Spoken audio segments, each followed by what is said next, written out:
Thank you, Mr. Chairman. Thanks to all of the witnesses for being here. I want to visit with you, Ms. Matzke, but before I do, I just want to clear one thing up. Professor Bridges, you said several times, you've used a phrase, I want to make sure I understand what you mean by it. You've referred to people with a capacity for pregnancy. Would that be women?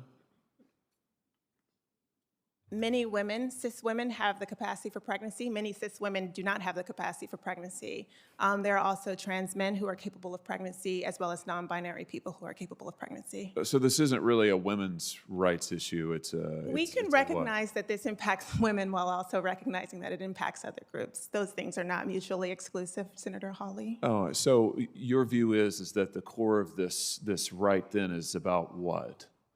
So I want to recognize that your line of questioning is transphobic, and it opens up trans people to violence by not recognizing that. Wow, you're saying that I'm opening up people to violence by asking whether or not women are the folks who can have pregnancies? So I want to note that 1 out of 5 transgender persons have attempted suicide. So I think it's important because of my line of questioning? So we can't talk about it? Because denying that trans people exist and pretending not to know that they exist I'm is denying dangerous. that trans people exist by asking you if you're talking about women having pregnancies? Do you believe that men can get pregnant? No, I don't think women can get So pregnant. you are denying that trans people exist? And that leads to violence? Is this how you run your classroom? Are students allowed to question you? Absolutely. Or are they also treated like this, where No, they're told that they're opening up people to violence? We have a good time in my class. You should join. Oh, I bet. You might learn a lot. Wow, I would learn a lot. I've learned a lot just in this exchange. Absolutely. Extraordinary. Yep. Ms. Matzke, let me ask you something. So you provide health care to women free of charge, right? Is that right? Absolutely. You've done this for many years. Yep. You have licensed medical professionals at your pregnancy care centers. Is that right? That is correct. What are some of the resources that you provide for women who come to you in a time of need? So, just give us you talked about it in your written testimony, but just give us a sense of it.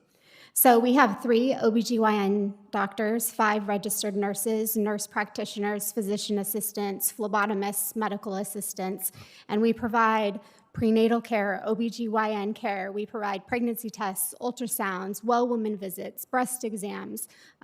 We provide a wide range of medical services, yes. So what do you think about the DC politicians now saying that your clinic and the other 3,000 pregnancy care centers around this country are fake medical clinics?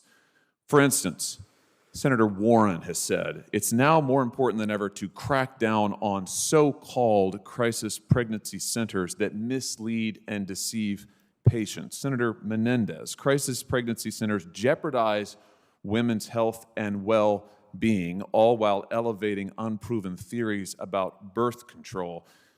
Senator Warner wrote to Google asking them to censor search results for care centers like yours, saying, directing women to fake clinics that traffic in misinformation is dangerous to women's health and undermines the integrity of Google's search results. Do you run a fake clinic? I mean, is that what's happening here? You don't provide actual medical care to actual women? We absolutely do not run a fake clinic, and we have a full medical staff.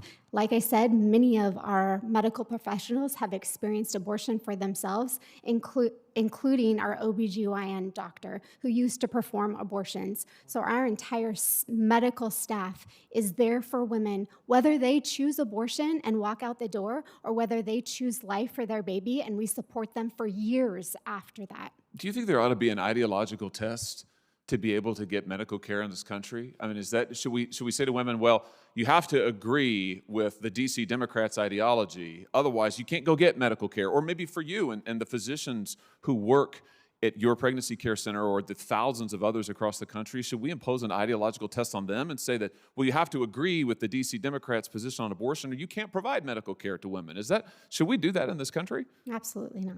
I just want to ask in my few remaining seconds here, Ms. Hawley, the Dobbs decision, as I understand it, I've read it now a number of times, it gives to voters the decision as to what laws should be pertaining to life and pertaining to abortion in all 50 states and other jurisdictions around the country. I'm just curious, do you know what percentage of voters in this country support the DC Democrats' position that they want to impose on the entire country, a one-size-fits-all rule they want to impose from the top down? Do you know what percentage of voters support their position, which is also, by the way, the same position taken by North Korea and China, other notable violators of human rights? Do you know what percentage it is? I know that nearly 90% of Americans oppose abortion in the third trimester. The number that would support abortion up to the moment of birth has to be minuscule. It's a horrific policy. Yeah, I mean, based on the most recent Harvard poll that was just released just a few days ago, less than 10% of voters say that they would support abortion into the final month of pregnancy, and yet that is the law that the DC politicians want to impose on every voter in America, to take this away from the people, take it away from my state, take it away from all the other states and the voters in the states, but impose this law uniformly that is not supported by 90% of the American people. Talk about anti-democratic. At the same time, they want to shut down 3,000 pregnancy care centers all around this country. That's radical. Thank you for being here.